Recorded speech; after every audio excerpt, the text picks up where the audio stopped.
শুভ দুপুর সবাইকে। দেখো কি কি রান্না করেছি। এখানে রান্না করেছি দই বেগুন। তোমরা কে কে খেয়েছো দই বেগুন জানিও।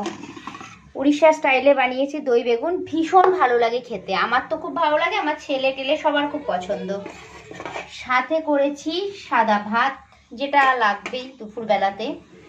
আর এখানে আছে ব্রোকলি আলুর তরকারি, আলুটা খুব কম আছে।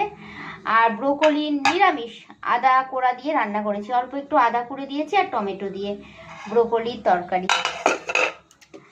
আর এখানে আছে, কদিন ধরে নোটে শাক খাচ্ছিলাম, তো নোটে শাকের যে ডাঁটাগুলো ছিল, 3 আটি নোটে শাকের ডাঁটাকে জমা করে রেখে আজকে করেছি চচ্চড়ি, একটু বেগুন, একটু আলু, একটু পটল সব দিয়ে। তো এই আজকে দুপুরে আমাদের একদম সিম্পল রান্না। আর এরপর বাকি আছে আমার জন্য স্যালাডটা কাটা, কারণ আমি একটু খাবারের সাথে শসা বিট টিট খেতে ভালোবাসি, তাই খাবো। তো চলো, দুপুরে রান্না হয়ে গেছে।